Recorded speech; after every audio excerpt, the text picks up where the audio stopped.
Olá, querido amigo, olá, querida amiga, seja muito bem-vindo ao Momento da Saúde, aqui no nosso programa Encontro com a Vida. Todas as manhãs preparamos uma linda mesa para o nosso desjejum. Aqui não tem café, a gente não toma café, o café faz mal, você sabe disso, né? Desjejum, só tem coisa saudável aqui. E além dessa mesa saudável que a gente prepara para receber você, nós temos um convidado muito especial, que é o Dr.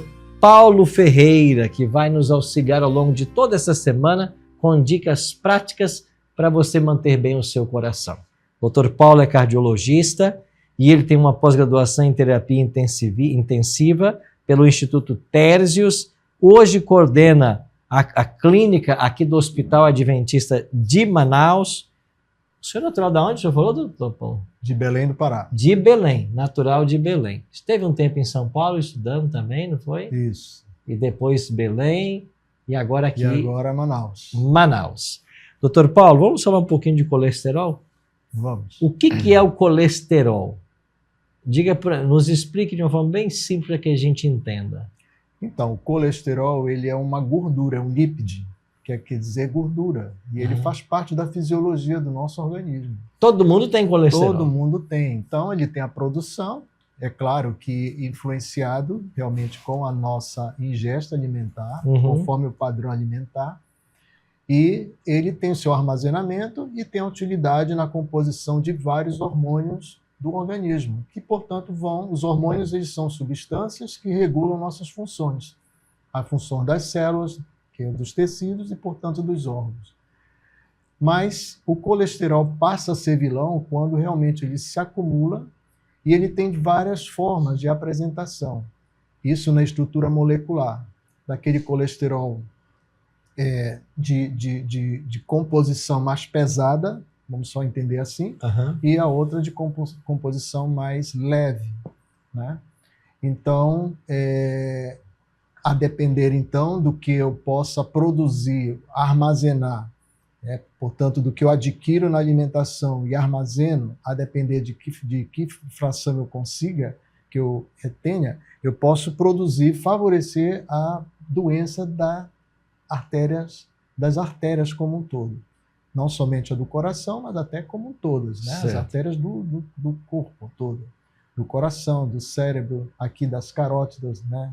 As artérias do pescoço, dos membros inferiores, as artérias abdominais, que é o que a gente chama de aterosclerose, né? É a doença da artéria com formação de placa de gordura. E ao estudar essas placas, ela realmente tem a composição de frações do colesterol, né? Uma das frações é a do colesterol.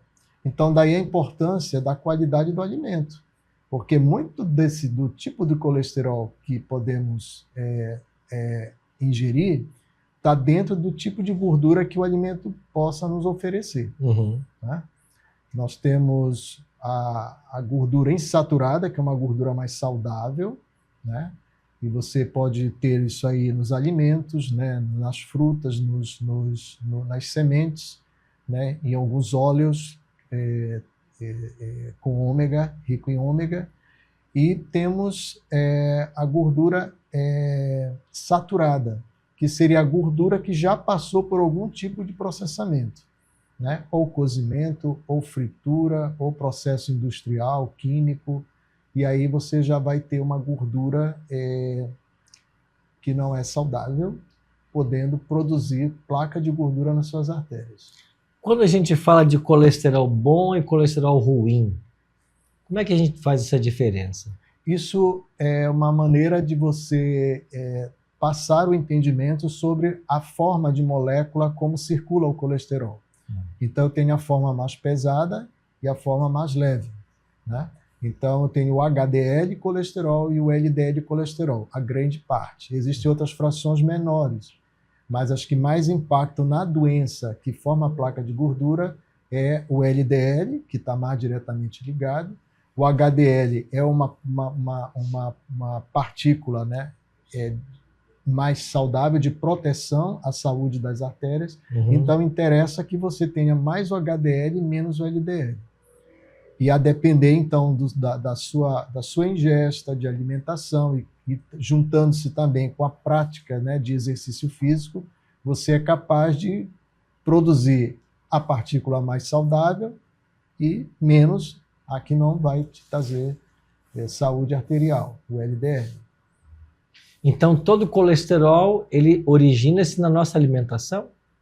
Ou ele tem uma outra fonte? Não, ele tem outras fontes, mas o grande componente é adquirido pela alimentação. Pela alimentação. Pela alimentação. E aí uma pessoa, então, que tem esse colesterol, esse seria o ruim, que vai provocar as placas? Sim, que vai provocar a composição das placas. Aí as placas, elas vão se formando, o que impede a passagem, o fluxo sanguíneo. Isso, a depender dessa progressão vamos lá, e tamanho, ela pode chegar a obstruir o fluxo de sangue. E isso causar um dano ao órgão qual a artéria alimenta.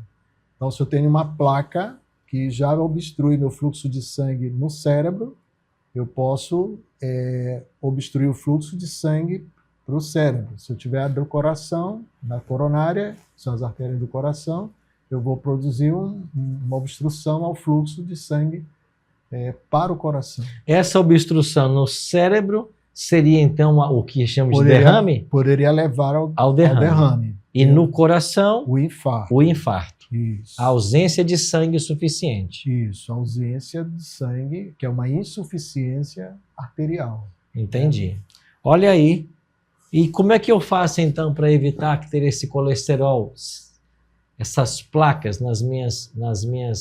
Aí nós não sei vamos... se seria veias ou artérias, né? Isso, nós vamos, primeiramente, como primeira conduta a ser orientada, prescrita ao paciente, de fato, é a mudança do estilo de vida. Vamos no estilo de vida. Que vai impactar em ter uma boa alimentação, uma prática de exercício, né? Controle do estresse, como falamos ontem.